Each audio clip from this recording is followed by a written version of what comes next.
So what I'm doing might seem insignificant to some people, but what I'm doing is I'm very intentionally putting pieces in place that make my life easier in the long run. Because in the long run, I like to be able to drive on a road that doesn't sink away and get you stuck, right? Because that's when you're out here in the country and and your roads aren't being built on the extortion of people, right?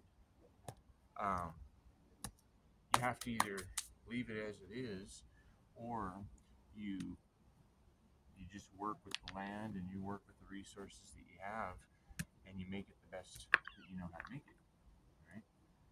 So that's another way of doing it. And the more time you spend building pathways that you feel are healthy for you, good ideas, you're spending your time in a way that makes sense to you, you start to experience life in a way that makes more sense, right? Because these rocks used to be in places that I didn't want them to be, and then I threw them into a place kind of localized by size where I knew I could pick them up later. And then they moved from one location to another location, and now they're being put right where they have the best benefit, is in the pathways of the road that receive the most the most traffic. And see, that's the way we work with our lives. If we recognize that there's a problem, we can put our energy and our intentions towards solving those problems, right? And I think that's the story of the Bible, that Jesus was a way shower, somebody who recognized that there were some problems in the world, and they come into this realm, right? And so that way they can show a different way, right? Another way.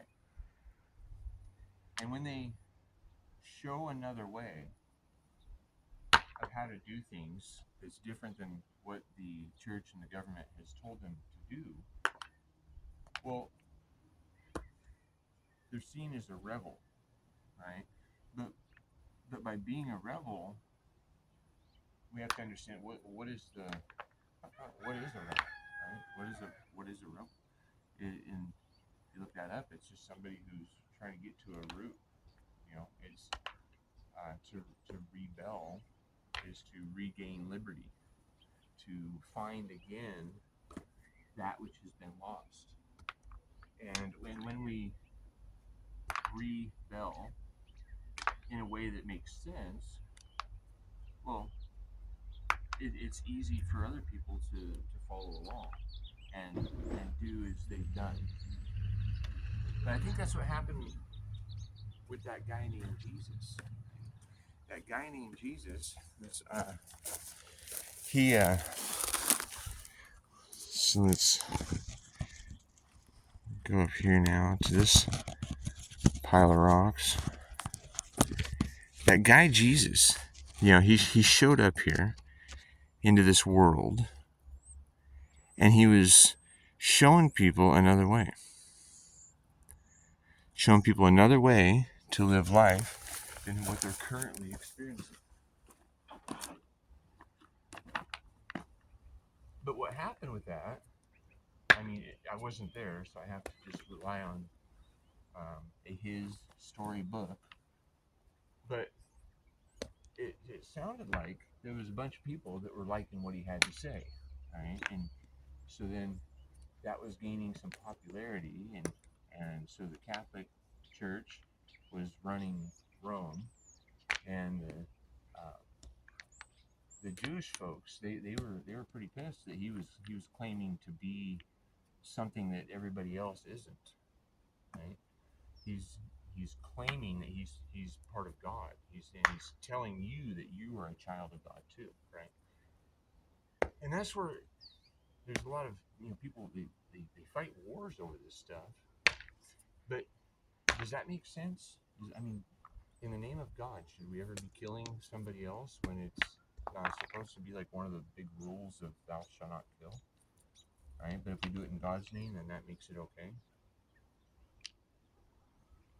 So what we do though is we can recognize, okay, so why did that happen though, right? I mean, so if everybody liked what was happening, I mean, they liked the words that he was saying, and they liked what he was doing. I mean, he was doing miracles, as they said, right? I mean, he's doing things that nobody had even thought of, and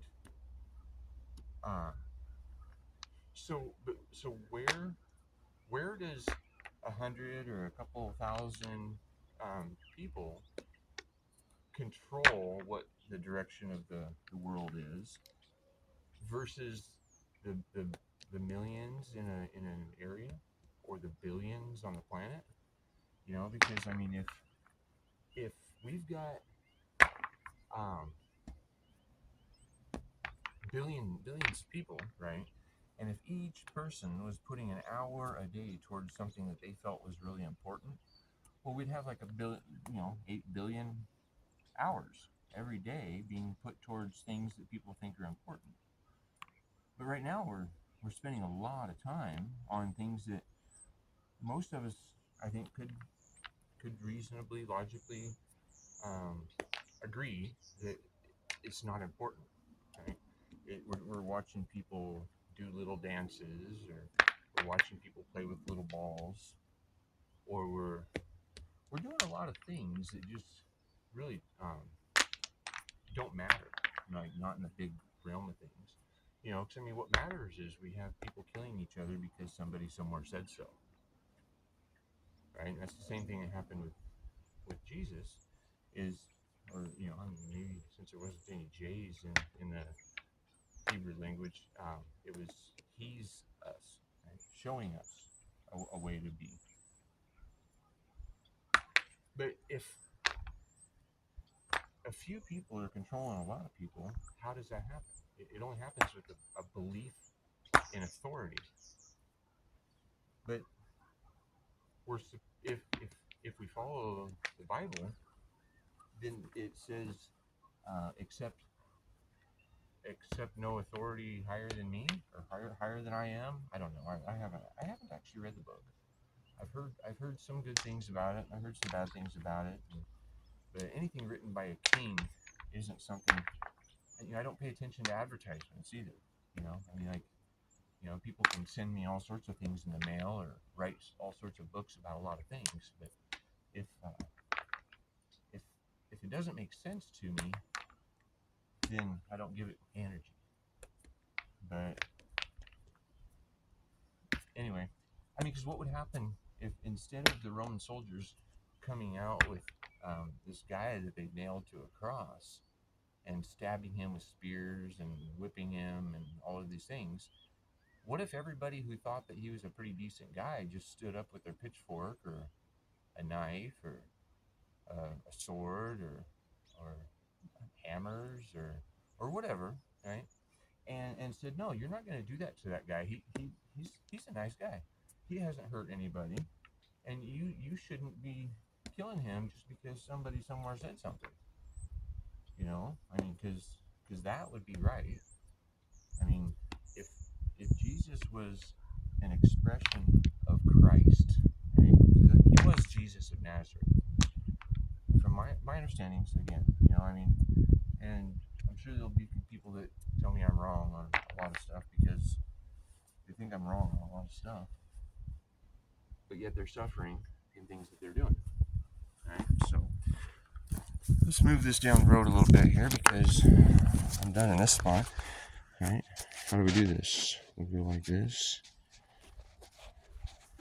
So now these are filling up the pathways, a little bit better than they were just a day ago. So anyways, yeah, it's the belief of authority, that has somebody somewhere else dictating how everybody else is going to live. And that's just kind of dumb. I mean, I can't tell somebody, hey, sorry, I'm gonna have to beat you up because somebody somewhere said so. They said you broke a rule that they made up. I'm like, I mean, how bad do we have to get before we realize that we shouldn't be beating people up or stealing from them? Even if somebody gave us a costume and a badge, right? Can we ever morally justify action like that by saying I'm just doing my job? Because if you're not willing to do the job and nobody else is willing to do the job, and the people that made up the rules aren't willing to do the job because they know that it would get them shot in the face or beat up, right? I mean, really. So they ask you to do it. That's kind of dumb. I mean, over in Seattle, they're willing to pay people to do that for $100,000 a year. $100,000 a year to beat people up if they've broken a rule that somebody somewhere else made up. Now, I'm all for holding people accountable. Don't get me wrong. I mean, Seattle's got a big problem with that, with people not being held accountable. But instead of holding people accountable, they're just trying to hire people that will do whatever they tell you to do for $100,000. Right? That's just kind of nuts to me, But what I'm doing right now isn't nuts, because I know that when I'm driving on rocks, it's easier to get up a hill than when I'm driving on mud. So I guess the moral of this story is, even if somebody isn't just like you and doing the same things that you're doing, we should first ask ourselves, is it okay that somebody else isn't exactly like me? And if we say no to that, we have to recognize that that's some pretty psychotic fucking behavior. Okay, that's crazy. It's really nuts. And that's why people are depressed and they're anxious, because they don't even know that they're focused on things that they can't control. And if you keep doing the things that don't make sense, I mean, when you logically recognize that what you're doing doesn't make sense, you have to initiate action to change it. Because if you're spending your most valuable asset, your time, your energy, your life force, you only have this body for so long, especially the way the culture advertises us to eat and sit around and be lazy and support things that we wouldn't logically support. So, paving our pathways in life happens with becoming aware of the right now moment. And that's the thing, is I've recognized that there's quite a few problems in the world. I mean, we can see that. I mean, if we have children unaliving themselves and people needing to take drugs before they go to bed every night, either alcohol or medically prescribed pharmaceuticals that help you go to sleep. That shows that we have a lot of energy that's not being burned up in the day, that is present before you fall asleep. Because I guarantee you come out here and you throw rocks with me all day and you're going to sleep really, really well without any drugs or drinking.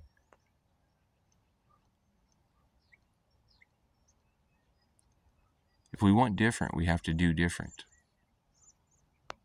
By doing the same things, expecting a different result, a better result, that's the definition of insanity.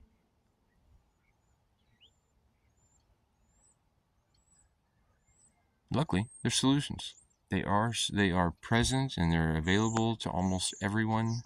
And those who um, aren't capable of immediately making that choice uh, are usually enough of a benefit to a community, by their presence. There's always something that somebody can do. And so you can, if you're interested in being part of a community, there's always something that you can offer. I mean, gardening. It doesn't take a rocket science or an athlete to sow seeds.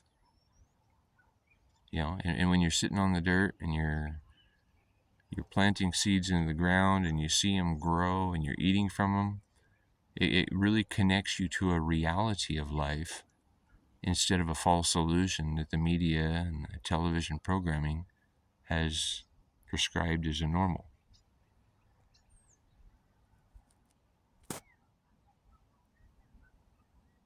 Here at the Apocalyptic Ashram Hawkshaven, I offer retreats, and it's not a retreat space or an event center where everything is perfect for your namaste.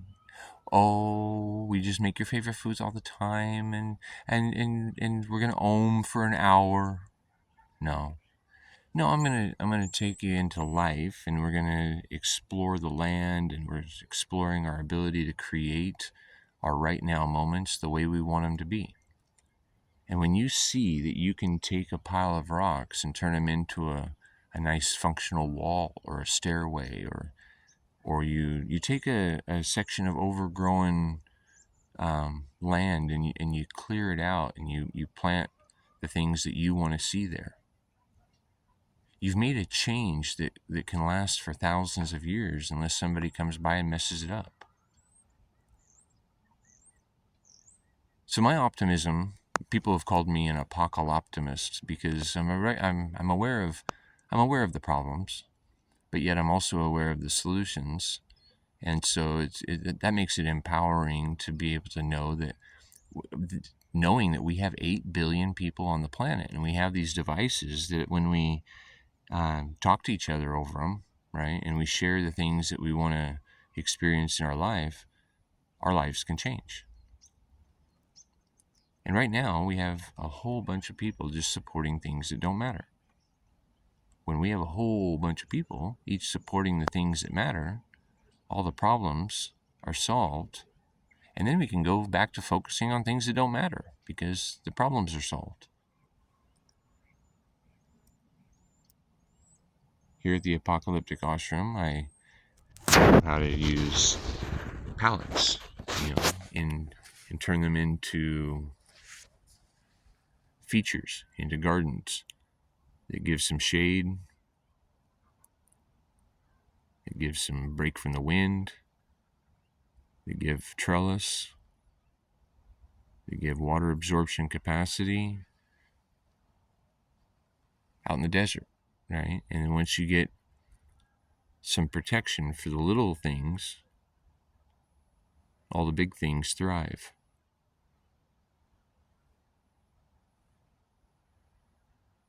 We manage all of the elements, and we use what's available to us in a way that it's like turning trash into treasure.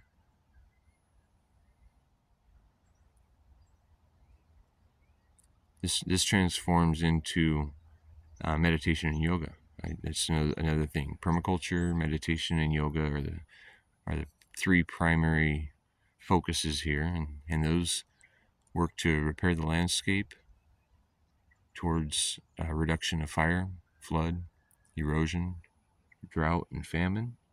And it works everywhere for everyone because I'm doing it in one of the driest regions in the world.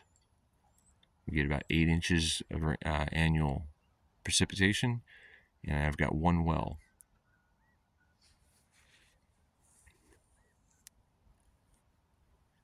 For yoga and meditation, we help an individual to find their health, their happiness, their peace, and their abundance. Even if you're surrounded in chaos and have nothing more than your breath. Because with the breath is possibility. And when possibility is present, anything is possible.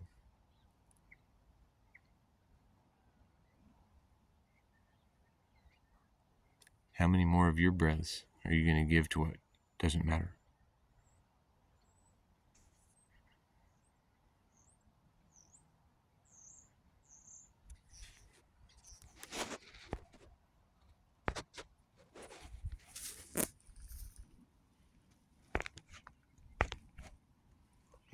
It won't shut off. My goodness. All right, so how do we do this?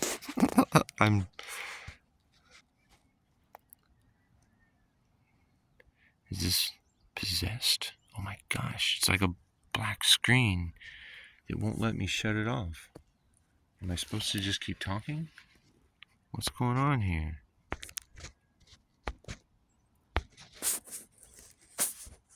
You can't even turn it off? Wow. This has never happened before.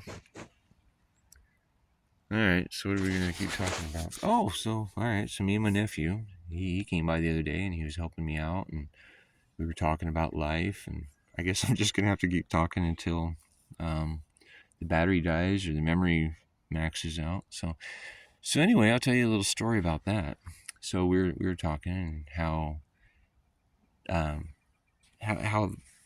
he was seeing it. You know, he says people are so stupid. I said no, people are not stupid. They're just ignorant. So he agreed. He's like, okay. He says, but he says you were lucky. You had grandma as a mentor and a role model.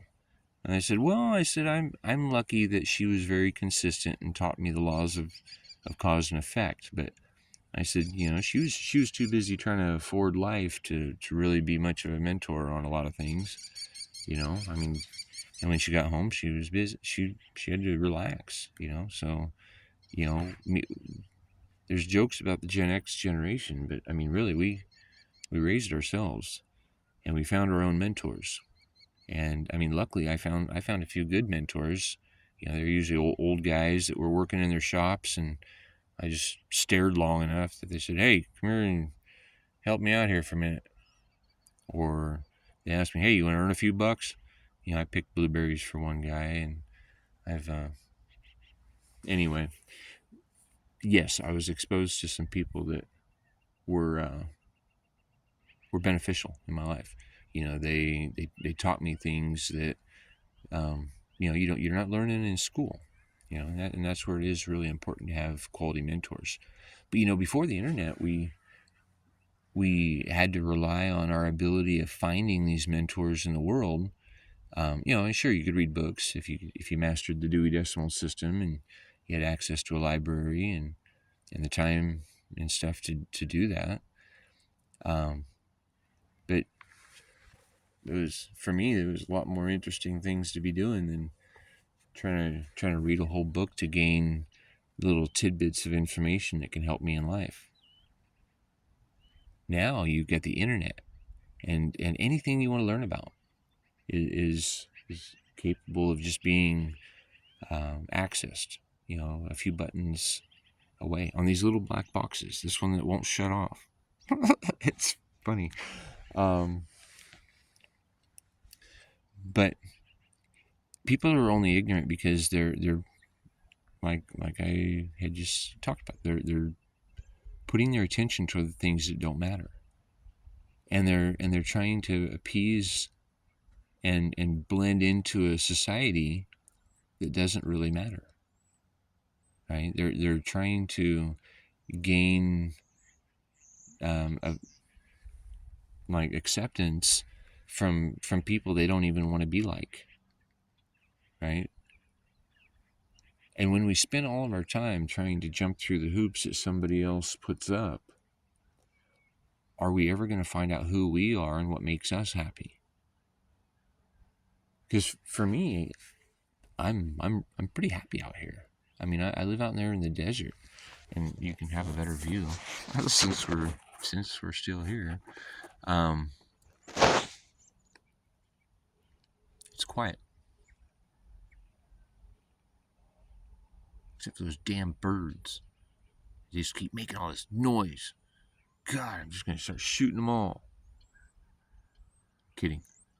I like it. You know, I've heard the raven's wings cut through the air. I've seen little baby owls as they're just first learning to fly.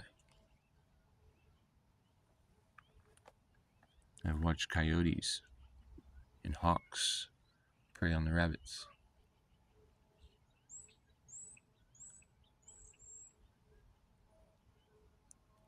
I've seen how fire can consume lots of resources, and we should be working to reduce our exposure to that. It's polluting the skies and it's putting the carbon into the air, but yet they're going to complain about you not driving a Prius.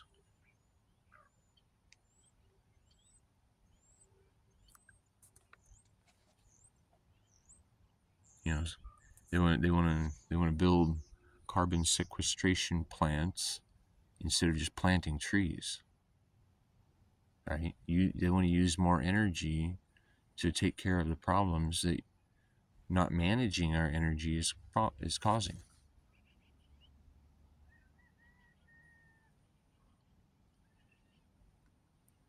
Some people, their heads are exploding right now, right? I mean, because there are big changes being made that are right in front of your face, rather than allowing the little changes that have been done covertly without you noticing for decades. You know, there's been a left and a right battle when it should only be a right or a wrong battle. And I'm not talking right as conservative. I'm not talking right as liberal. I'm talking right as in what is logically and morally, ethically directed. You know, I mean, how much time and energy are we going to give towards corruption, greed, secrecy? I mean, if it's being done in private, where if it's being done privately with public funding and support, there's a problem. Unless there's complete transparency. I mean, you know, there's a private domain and a public domain, so I can't say that private is bad. It's just that private means that you're self-responsible. Public means that you're requiring somebody else be responsible for you and your interactions with others. But it should all be transparent, because if what you're doing can't be talked about, then perhaps what you're doing isn't right.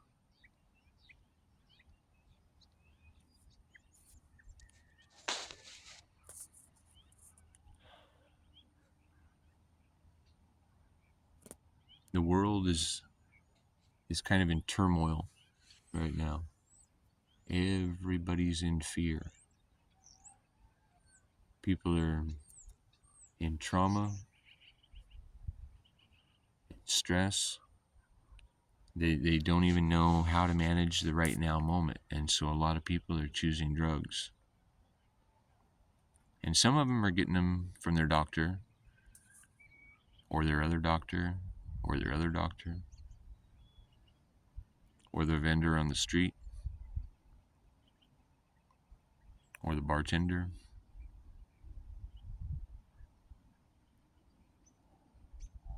Or they're entertaining themselves in front of television. They're relaxing from all the stress.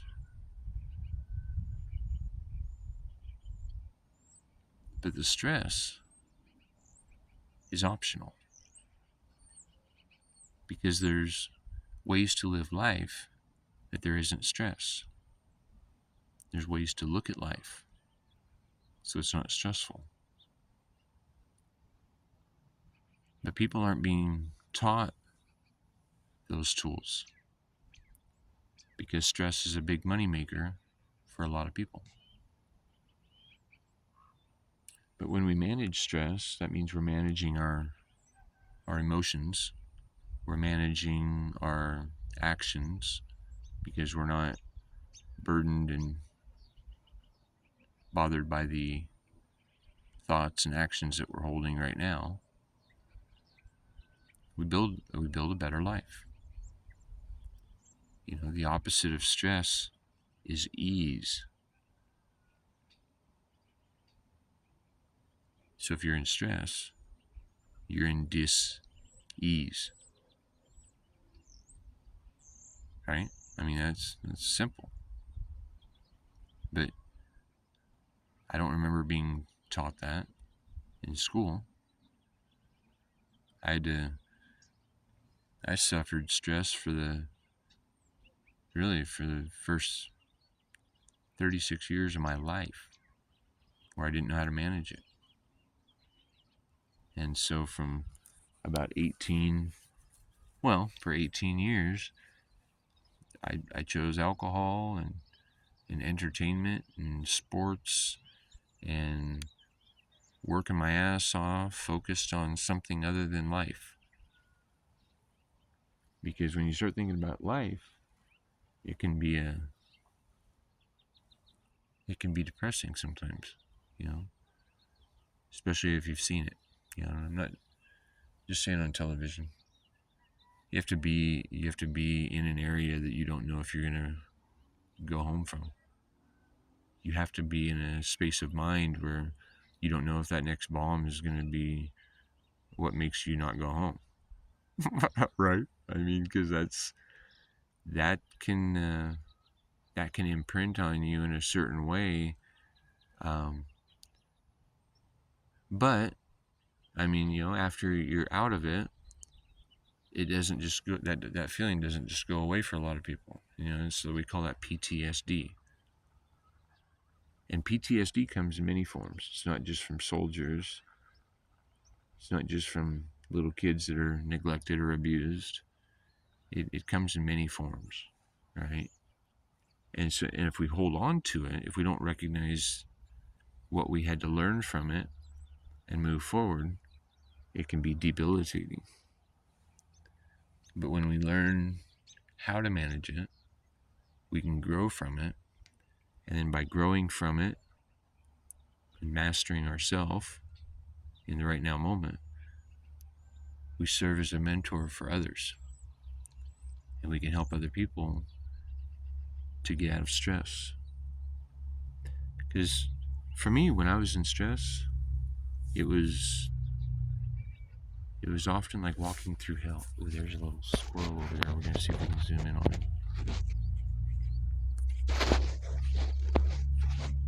No, nothing on the screen works. Anyway, all right. So, ooh, squirrel. See, distractions. Distractions are what are taking us away from being where we want to be. Right? I wanted to be showing you a nice view while we talk, right? But then a squirrel caught my eye, and I'm like, oh, that'd be cool. Watch this. You know, people love watching squirrels on YouTube. People love watching squirrels on YouTube, you know?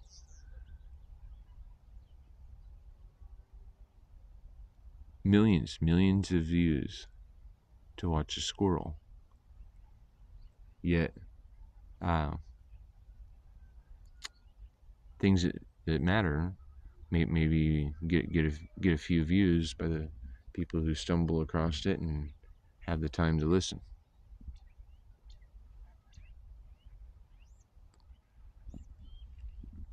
Anyway, PTSD. Back to it. Focused on where we want to be. But we don't want to be depressed, right? Because if we really think about it, do we like being depressed, or are we trying to escape being depressed by consuming alcohol or drugs?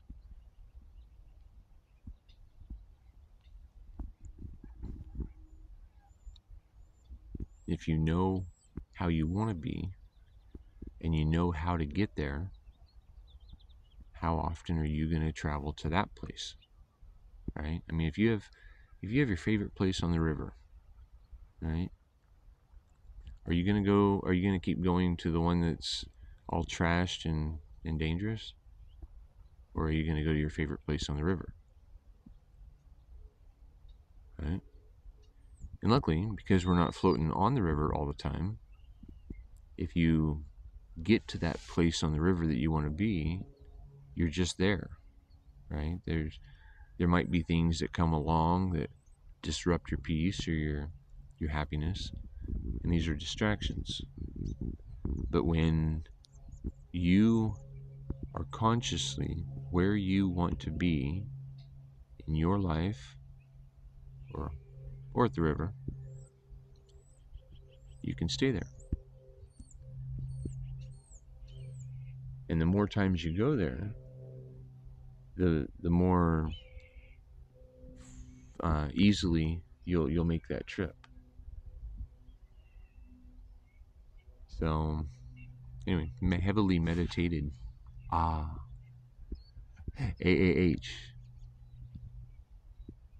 The feeling that you get when you find your calm and your peace. Take a deep breath and just let it out. And let go. Let go of everything that happened before right now. And don't worry about anything that's maybe going to happen in the future. We have to trust that when we are constantly shaping our right now moment to align with what we want in our life, and recognizing the golden rule that, you know, self-ownership means that I'm going to treat you as I want to be treated. So if I don't want somebody hitting or stealing from me, I shouldn't be hitting you or stealing from you, right? That just kind of makes sense. Can I shut this off now?